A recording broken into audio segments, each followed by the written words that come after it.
Entonces nos vamos a Primera de Samuel capítulo 17 versículo 16. Venía pues aquel filisteo por la mañana y por la tarde, y así lo hizo durante 40 días.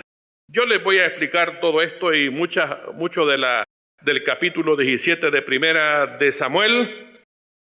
Pero hermanos, si nuestro título de esta lección es Vamos a la casa de los gigantes, creo que es bien interesante esto, hermano y hermana. Es bien interesante lo que les voy a predicar a ustedes. Es un procedimiento que les quiero dar.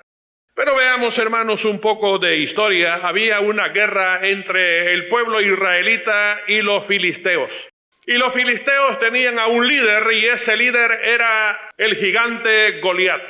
Y ese gigante Goliat había salido de la fila del ejército de los filisteos y enfrente tenía a los ejércitos de Israel.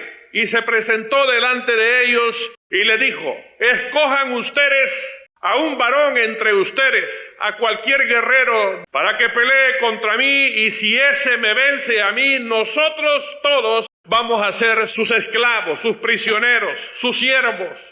Pero si yo venzo a ese que ustedes me van a enviar, todos ustedes serán entonces nuestros siervos. Y de esa manera dice Primera de Samuel capítulo 17 versículo 16, que este filisteo llamado Goliat se presentaba por la mañana, se presentaba por la tarde, y así lo hizo, hermanos, por 40 largos días.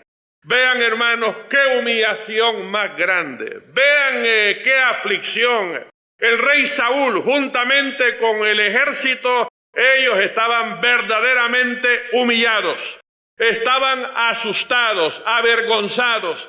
Estaban afligidos por ese gigante que se había levantado en medio de ellos. Y así como esa aflicción la tenía ese ejército, y con razón porque tenían a ese gigante, así, hermanos, sucede con cada uno de nosotros. Algunos pueden estar asustados, afligidos. También, hermanos, abatidos porque un gigante se ha levantado enfrente de ustedes. Y posiblemente no solo uno, pudieran ser, hermanos, 3, o pudieran ser unos 6 gigantes que se han levantado en una familia. ¿Por qué no? Un hijo en drogas, el esposo en alcoholismo, ella con una terrible depresión. La familia tiene, hermanos, una gran deuda que no haya cómo hacer para salir de ella. Solo ahí, hermano, hay 4 gigantes terribles. Eso solamente a nivel, hermanos, familiar. Entonces, pero el Señor nos ha dicho a nosotros en la palabra de Dios: en este mundo tendréis aflicción, mas confiad, porque yo he vencido al mundo. Todo aquello que les pueda atacar a ustedes que provenga del mundo, yo ya lo vencí en la cruz del Calvario. En este mundo tendréis aflicción, mas confiad, yo he vencido al mundo. Y dice también la Escritura: muchas son las aflicciones del justo, pero de todas ellas el Señor le va a librar. Hermanos, no el 90 ni el 95% de los problemas que tenemos, sino que el 100% de los problemas van a ser resueltos por el Señor. Yo no sé cuántos creen esto, hermanos y hermanas. Usted tiene que creer a la palabra del Señor. Les he estado hablando a ustedes en meses anteriores de la lista de gigantes. Ahora le quisiera dar una lista nueva de gigantes, hermanos, como por ejemplo, he visto en muchas personas que se les ha levantado, hermanos, un gigante. El gigante del espíritu de blasfemia. Imagínense, hermano, blasfemar delante de Dios. ¿Cómo es que viene ese espíritu? Una de las vías por las cuales viene ese espíritu es porque cuántas personas no fueron a ver, hermanos, esa película, El Código Da Vinci.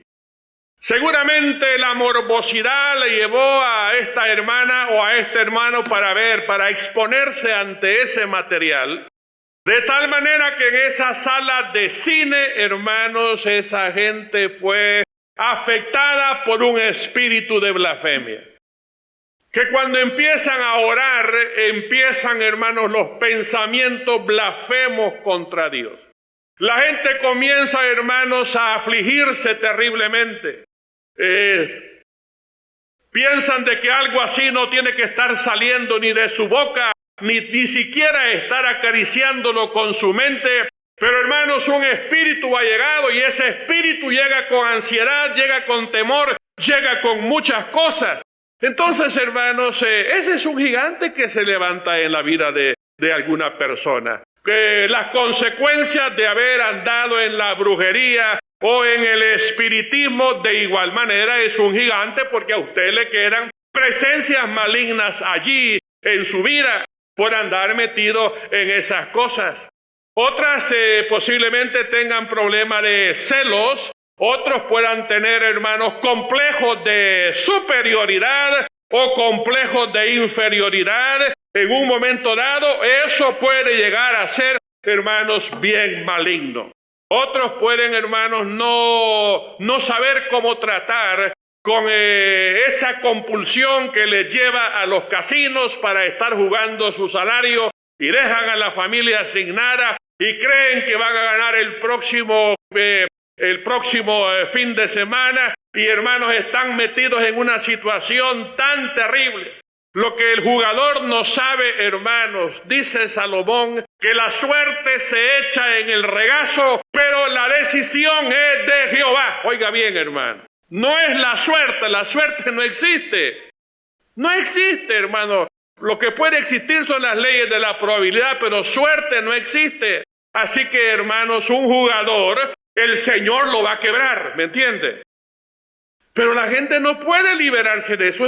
Es un espíritu que ha llegado compulsivo ahí a su propia vida. No solamente esto, hermanos, ¿cuántos jóvenes no se metieron en la música rock? Para estar escuchando meses y meses y trimestres, hermanos, a veces años, este tipo de música rock satánica.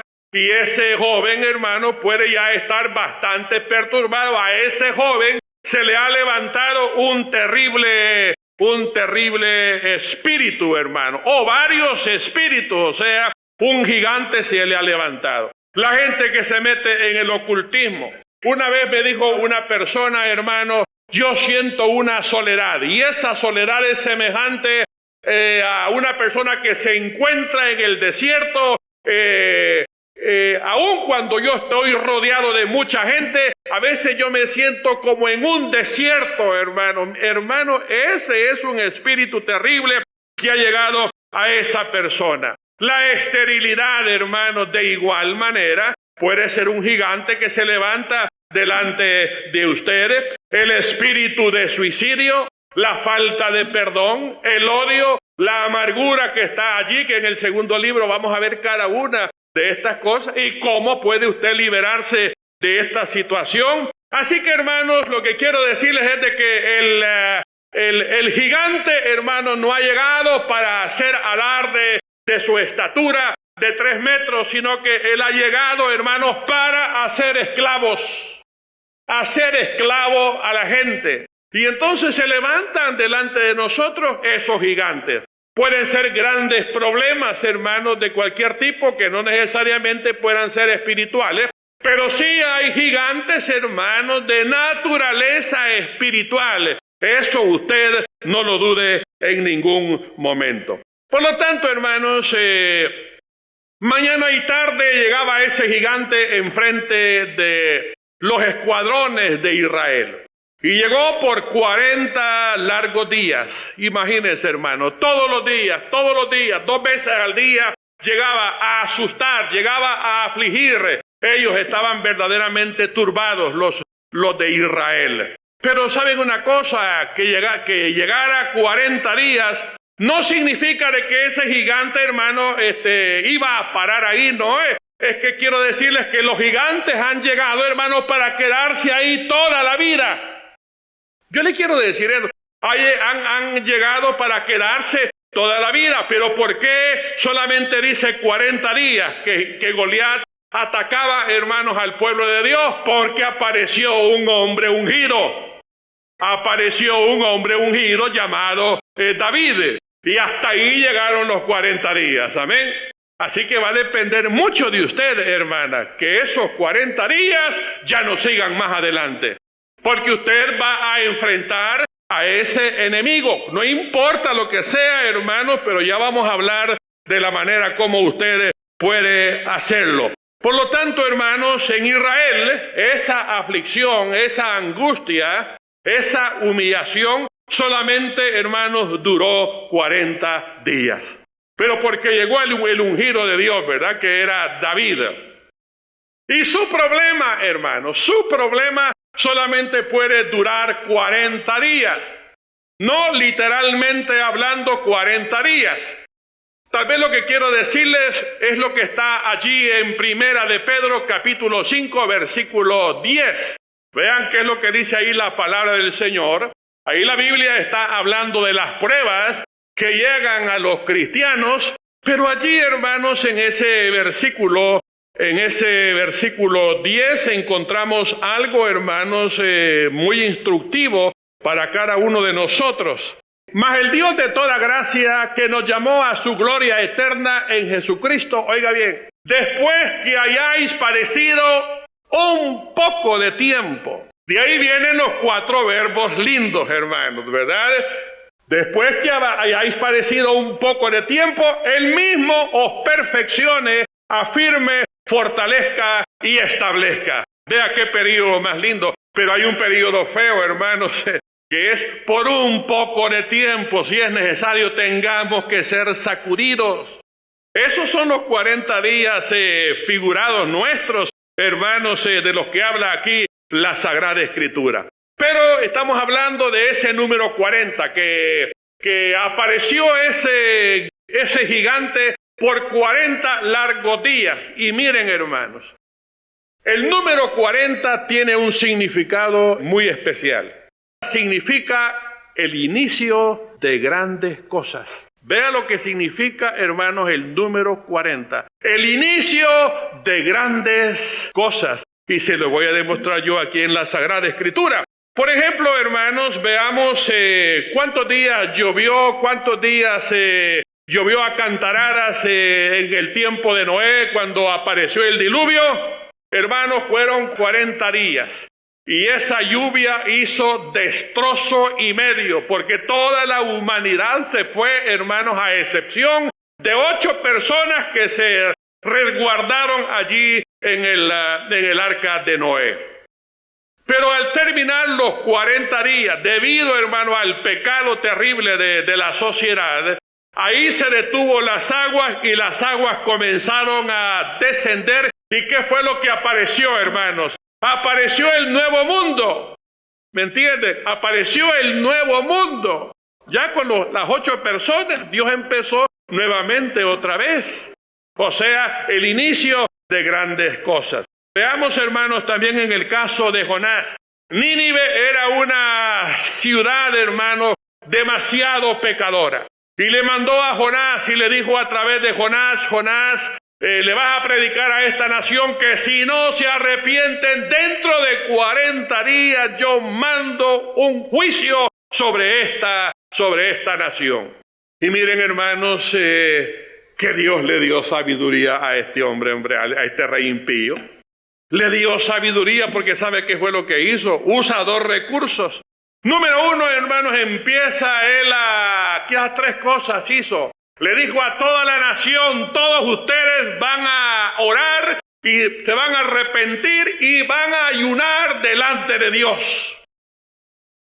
Y puso inclusive a ayunar aún hasta los animales, hermano. No me les den de comer a nadie. Porque aquí todos vamos a buscar a Dios en oración y en ayuno. Y lo hicieron por 3 días seguidos, 72 horas buscando a Dios, sin alimento, oiga, y sin agua también, hermano. ¿Y qué pasó al final de los 40 días? Hermanos, el Señor perdonó a esa ciudad. Vea, hermanos, una nueva etapa comienza el Señor con Nínive. Y eso lo que dejó, hermanos, fue de que 120,000 se convirtieron al Señor. Así que, hermano, el número 40 es realmente un número de de mucha bendición. ¿Cuánto tiempo apareció, es decir, permaneció Israel en el desierto, hermano, antes de entrar a la tierra prometida? 40 años. Esos 40 años fueron horribles para este pueblo, hermanos. Pudieron haber entrado en menos de 3 meses a la tierra prometida, pero como no fue así, hermanos, debido a la murmuración, el pecado, la rebelión y todo este tipo, las manifestaciones de la carne, las dudas, la incredulidad, el Señor los mandó 40 años ahí al desierto.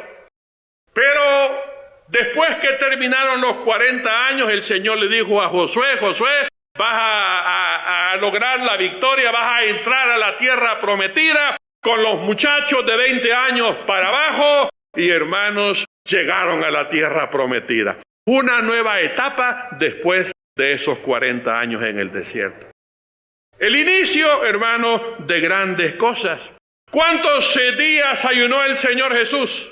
40 días. Y no crean que fueron momentos, hermanos, muy cómodos. Fueron tiempos de sacrificio, fueron tiempos, hermanos, de negación del Señor Jesús, posiblemente dolores, mareos y todo este tipo de cosas.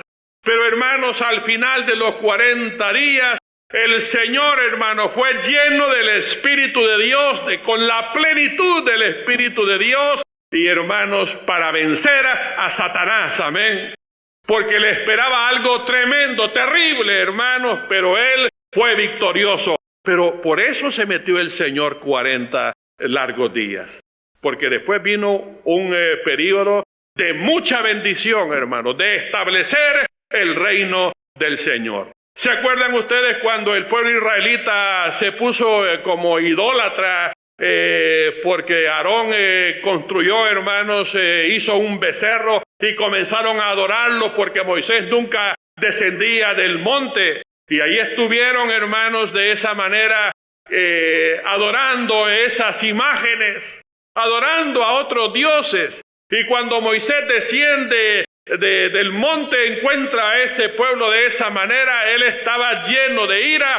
Pero, hermanos, Dios le puso en su corazón que subiera al monte de regreso para ayunar 40 largos días. Y después de 40 largos días, ¿qué pasó, hermano? El Señor perdonó a Israel. Así que vea, hermano, este número 40 es bien interesante. Goliat tenía ya 40 días de estar humillando, hermanos, a Israel. De estar humillando a Israel. Pero al final de los 40 días, ¿quién apareció, hermanos? David. Y él deshizo, hermanos, esa maldición. Él, hermanos, actuó y verdaderamente terminaron los 40 días de aflicción.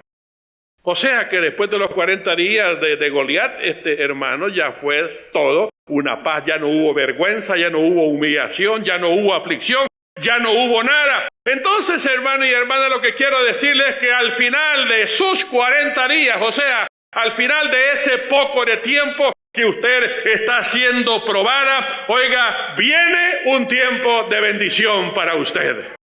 Pero yo quiero hablarle a usted de cómo conseguir esto, hermano y hermana. Y quiero decirle que esto es para gente con fibra espiritual, amén. Con fibra espiritual que toma, hermanos, en serio los recursos del Señor. Así que la clave para derribar esos gigantes que se presentan delante de nosotros, sean grandes problemas o sea, hermanos, demonios que hayan alrededor de nuestra vida o en nuestra vida o ahí en la familia o en la empresa, qué sé yo, hermanos, la clave primera, hermano, es la unción. David era un muchacho ungido. David era un hombre capacitado por esa unción que el Señor le había dado a él.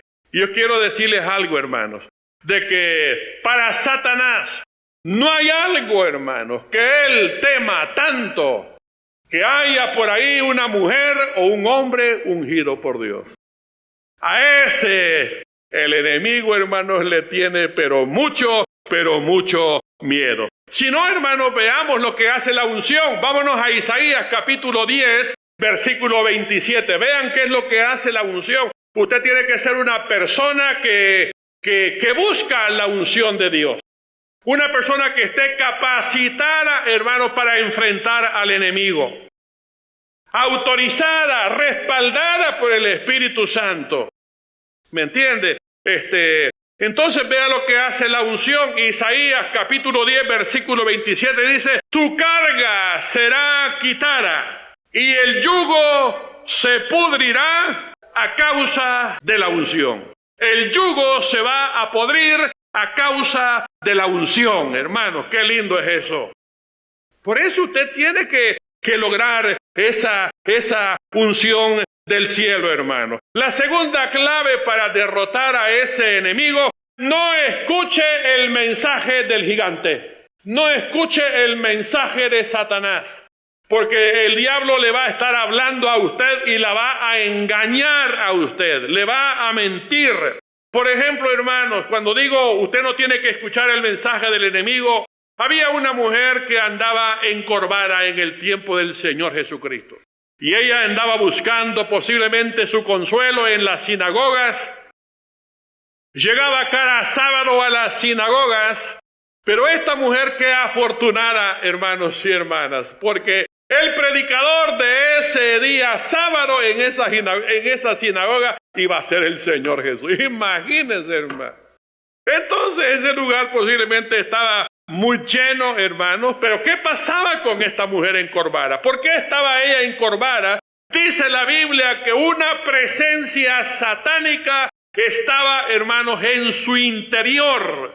Por 18 años, oiga bien, por 18 años estaba en su interior esa presencia satánica. Y ella era, oiga bien, una hija de Abraham, no era una mujer impía. Era una mujer que creía en Dios, que confiaba en Dios, que tenía hermanos que conocía los pergaminos del Antiguo Testamento. Era una mujer que tenía comunión con Dios. Pero una presencia satánica había llegado para perturbarle la vida. Y esa presencia satánica, ¿qué le habrá dicho a esta mujer? Le habrá dicho: así vas a caminar y así vas a vivir todos los días de tu vida, ¿cierto? ¿O tenía ahí esperanza de enderezarse alguna vez? No había esperanza, hermanos. Lo que les estoy diciendo es que nosotros no tenemos que escuchar el mensaje del enemigo. Lo que esta mujer no sabía quizás es que una hora después el Señor iba a poner las manos sobre ella y se iba a enderezar, hermanos, sí, e iba a ser completamente libre. Pero el mensaje de Satanás ahí estaba. ¿Cuál era, hermanos, el mensaje de Goliat para David? Ven para acá, le decía, ven a mí, y yo voy a dar tu carne a las aves del cielo y a las bestias del campo. David, vení para acá que yo voy a dar tu carne a las bestias del campo. Hermano, ese mensaje no tenemos que escucharlo. Quiero decirle que Satanás así habla, hermanos. Así habla con respecto a su vida. Así habla con respecto al matrimonio. Así habla con respecto a sus hijos. Así habla el enemigo, hermanos. Así que vean la manera como Satanás le hablaba a David. Pero qué diferente, hermanos, la forma como Dios le hablaba a Josué. ¿Cómo le hablaba el Señor a Josué ante esos gigantes que él tenía que enfrentar en la tierra de Canaán? Josué 1:8. Vea qué es lo que dice ahí, que a cómo Dios le hablaba a Josué, completamente diferente. Le decía: nadie te podrá hacer frente todos los días de tu vida. Así como estuve con Moisés, así estaré contigo. No te dejaré ni te desampararé. Vea qué mensaje más lindo del Señor. ¿A quién va a escuchar usted, hermano y hermana? ¿A quién va a escuchar? Vea el mensaje de Josué 1, versículo 3 y versículo 4. Yo os he entregado todo lugar que pisare la planta de vuestro pie. Todavía no habían entrado, pero el Señor ya les estaba dando la victoria. Ese terreno que ustedes pisen, todo eso es de ustedes.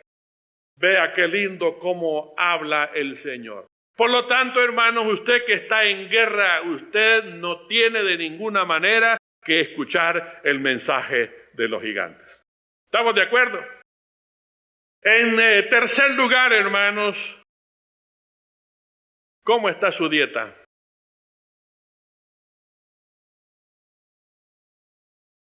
Hay algo que usted tiene que agregarle a esa dieta. Bueno, nosotros comemos, de verdad, nos preparamos, buscamos los frijolitos, los plátanos, la crema, los huevitos en la mañana, los lácteos, carne de res, pollo, pescado y otras cosas. Pero yo quisiera, hermanos, que usted agregue en su lista, en su dieta, carne de gigantes. Agregue carne, hermanos, es bíblico lo que yo le estoy hablando. Agregue carne de gigantes, hermano, en esa dieta. ¿Sabe por qué? Por lo que dice Números capítulo 14, versículo 9. ¿Qué dice Números 14, 9?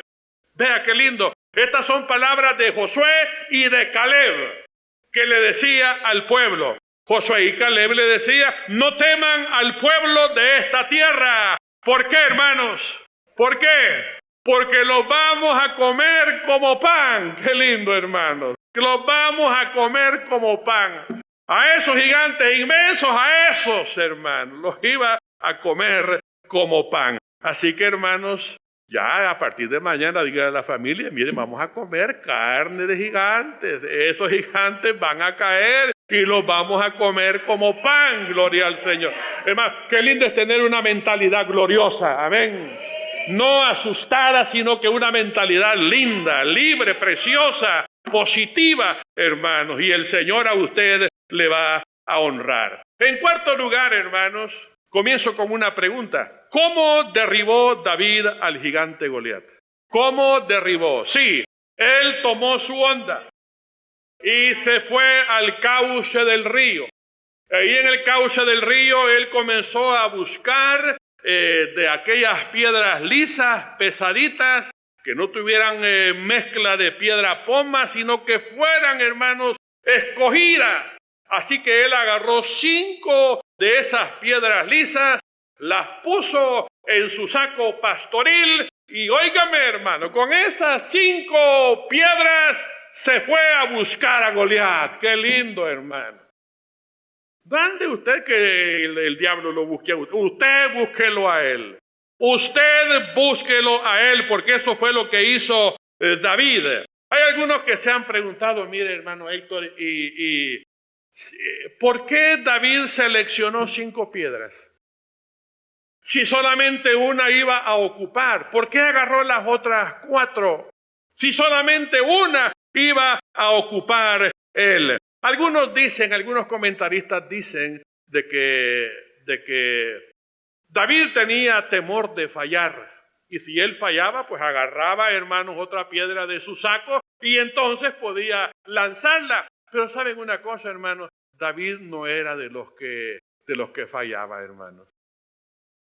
¿Sabe por qué? Por lo que dice Jueces capítulo 20, versículo 16.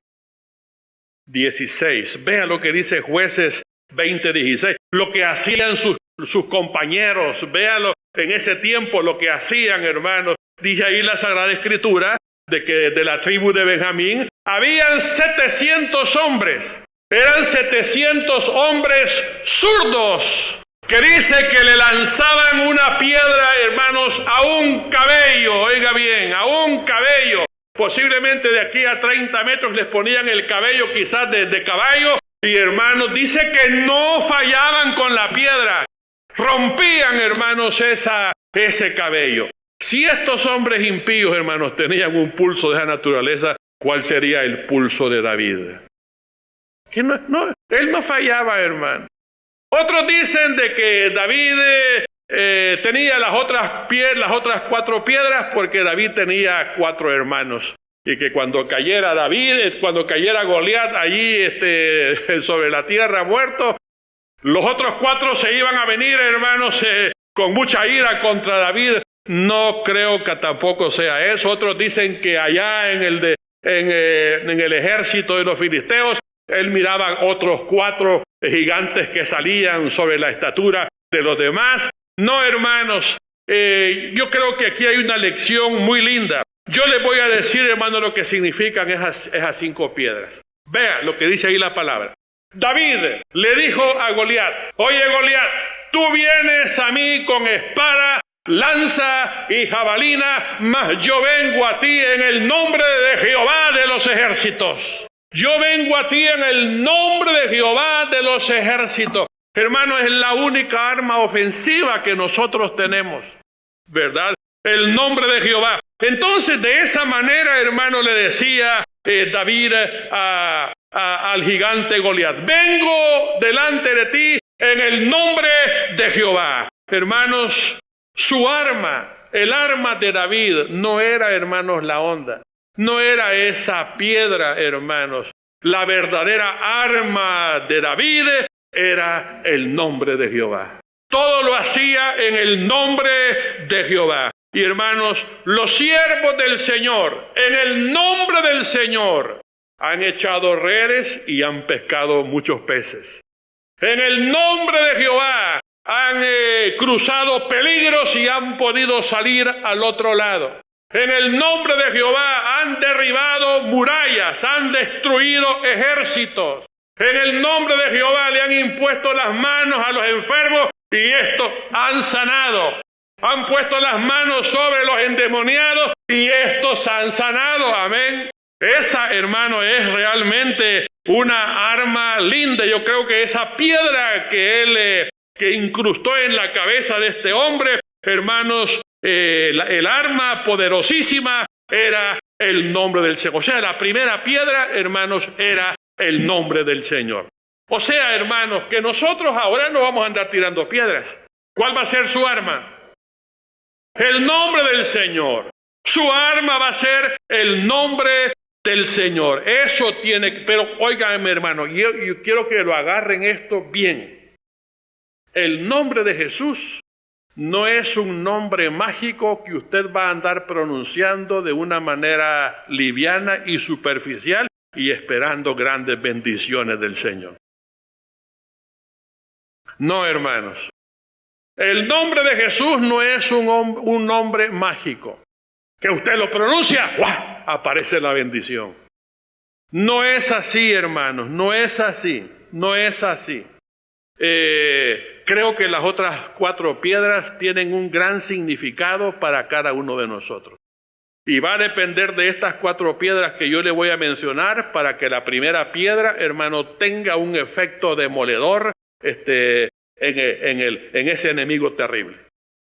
Así que, hermanos, lo que les quiero decir es, hablando tal vez de la segunda piedra, ¿cómo estamos con la oración, hermanos? No siento mucho entusiasmo, como que sí.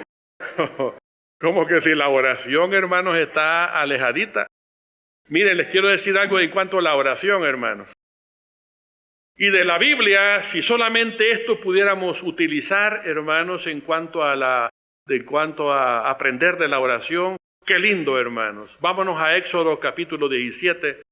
En cuanto a la oración, hermanos, ahí en Éxodo capítulo 17, a partir del versículo 8, 9 en adelante, está la historia de Israel otra vez en guerra contra Amalek. En guerra contra Amalek. Entonces era un ejército que estaba bien preparado para la guerra. El pueblo israelita apenas había salido, hermanos, de Egipto. No estaban preparados para la guerra. Los músculos los tenían realmente bien desarrollados porque habían sido esclavos por mucho tiempo.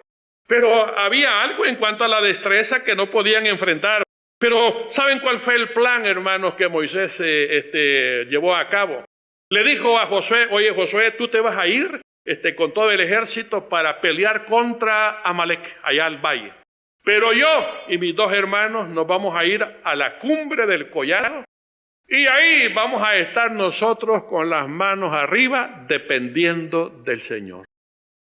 Vean qué importante es. Y dice la palabra en Éxodo 17 de que cuando Moisés levantaba los brazos al cielo, Israel prevalecía sobre sus enemigos. Los enemigos comenzaban a caer al suelo. Pero cuando él se cansaba y bajaba los brazos, el enemigo prevalecía, hermanos, contra Israel.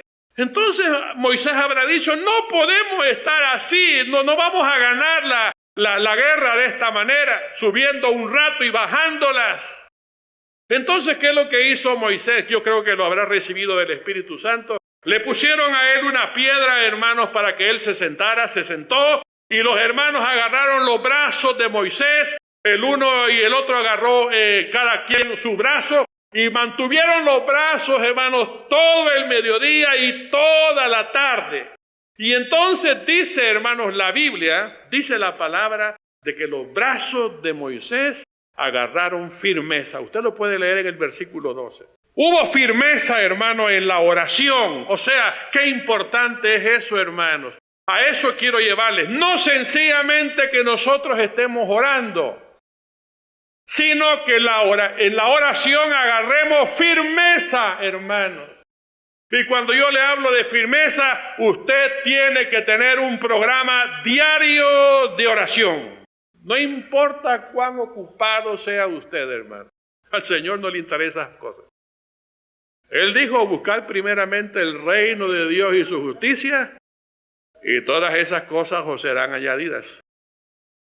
David, hermanos, era un hombre que oraba mucho.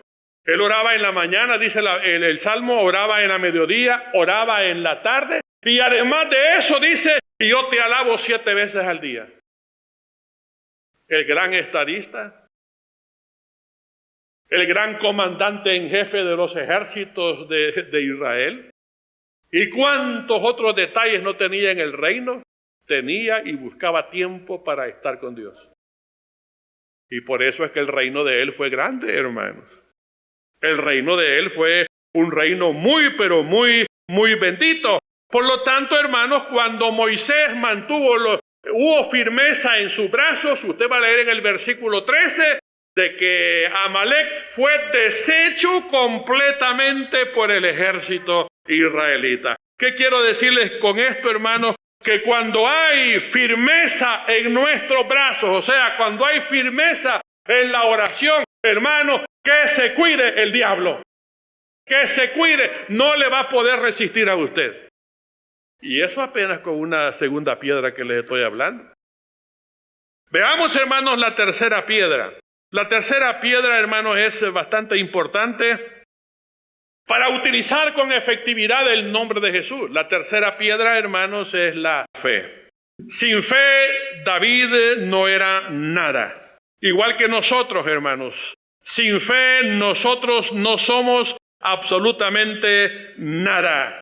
Así que la fe es una tercera piedra importante, hermanos, en nuestra vida. La fe en guerra, hermanos, es vital. Y yo les quiero leer a ustedes Hebreos capítulo 11, vamos a leer el versículo 33 y el versículo 34 que dice, oiga, por la fe conquistaron reinos, hicieron justicia, alcanzaron promesas, taparon boca de leones, apagaron fuegos impetuosos, evitaron filo de espada, sacaron fuerza de debilidades, se hicieron fuertes en batalla y pusieron en fuga ejércitos extranjeros. Hermanos, solo por la fe. No, hombre, hermano, solo por la fe.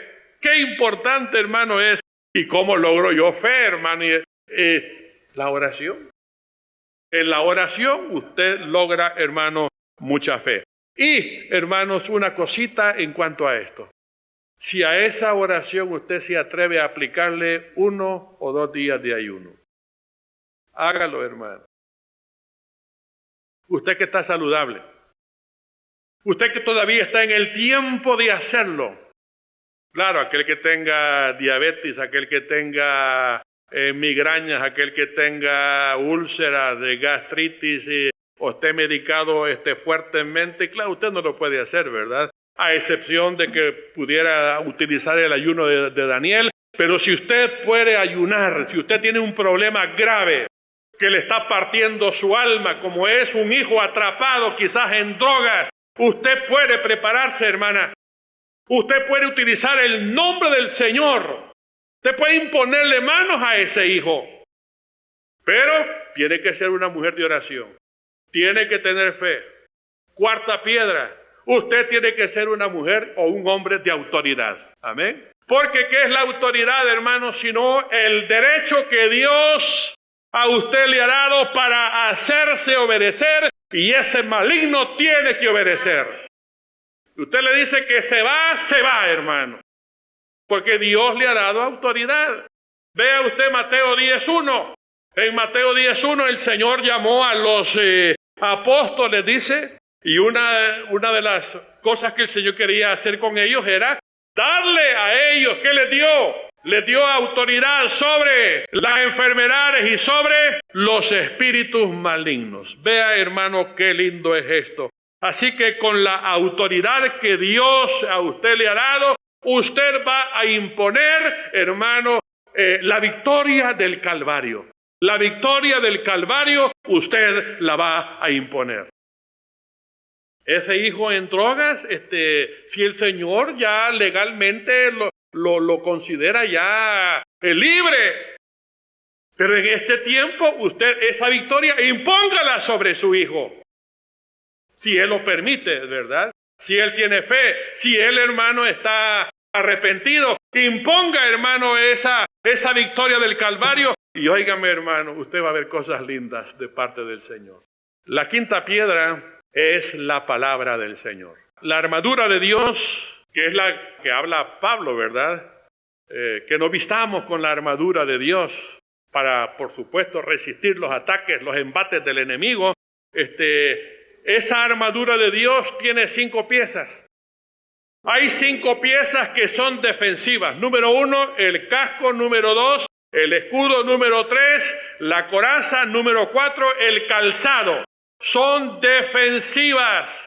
Pero la única pieza ofensiva, hermanos, es la espada de la armadura. La espada, que es la espada del Espíritu, que es la palabra del Señor. Esa es la única arma ofensiva. Pero, hermanos, ¿para qué quiere más usted? ¿Para qué quiere más usted con esa arma ofensiva? Entonces, en un momento dado, usted le puede decir a Satanás o a un demonio lo mismo que Cristo le dijo a Satanás cuando Cristo fue tentado por el diablo allá en el desierto. Le dijo, escrito está. Y 3 veces se lo dijo, escrito está, y ese enemigo, hermano, salió huyendo. Después vinieron los ataques, ¿verdad? Pero el enemigo salió, hermanos, huyendo, porque la palabra de Dios, hermanos, es el arma ofensiva que usted tiene. La palabra hará su obra. La palabra hará su obra. Y si usted, entonces, si ese nombre que usted está utilizando está respaldado por la oración, la fe, la autoridad y la palabra de Dios, hermanos, no hay demonio que se quede en pie, hermanos. No hay demonio que se quede en pie. ¿Qué me encantaría que usted, hermano, practique esto? Haga vencer, hermanos. Ponga, hermanos, la palabra de Dios y todas las cosas que yo les he dicho en práctica, hermanos. Y cuando usted haya vencido, cuando vea, hermano, la primera victoria, hermano, va a haber algo bien lindo. En Josué 21, versículos, hermanos, 43 y 44, Josué capítulo 21, versículos 43 y 44, cuando los israelitas vencieron a todos los ejércitos prácticamente de ahí de la tierra de Canaán, ¿qué fue lo que sobrevino sobre ellos? Y Jehová dice que les dio reposo, hermano, les dio reposo. Todos los enemigos fueron vencidos. Y saben, hermanos, que Pablo dice que nuestro reposo es nuestro Señor Jesucristo. Nuestro reposo no está en la tierra de Canaán. Nuestro reposo, hermano, es Cristo. Ese Cristo de paz, de gozo, de felicidad, amén. De verdadera libertad. Cuando los 40 días, hermanos, han terminado y ahora usted puede alabar y bendecir y glorificar el nombre del Señor. Así que, hermano, esa hojita no la vaya a perder. Vea cómo la pega ahí para que no se le vaya a perder. Y, hermano, yo le quiero, hermano, inspirar a que la practique. Practique esto, hermano. Practique y Dios va a ser bueno con usted. Dios va a ser bueno con usted. Muy bien, hermanos, vamos a llegar hasta acá en el estudio. Entonces vamos a ser despedidos en palabras de oración. Bendito Padre Celestial, te damos gracias, Señor, en esta hora, por la palabra que tú nos has dado, Señor. Porque esta palabra es palabra de victoria para cada uno, Señor. Sobre todo para aquellos que están agobiados en la vida, abatidos, casi, Señor, desesperados, Padre. Pero tú has, Señor, provisto una salida para tu pueblo, Rey de Gloria. Y en la palabra, Señor, está la ventana abierta para que podamos salir, porque ese enemigo, Señor, no puede contra el pueblo de Dios. Bendice, Señor, a tu iglesia, y si tu iglesia quiere practicar todo esto, Señor, esfuérzala, Padre, bendícela, oh Dios mío, estimúlala, oh Rey de Gloria, porque tú, Señor, vas a lograr grandes victorias. En el nombre de Jesús lo estamos pidiendo todo. Amén. Dios le bendiga, hermano.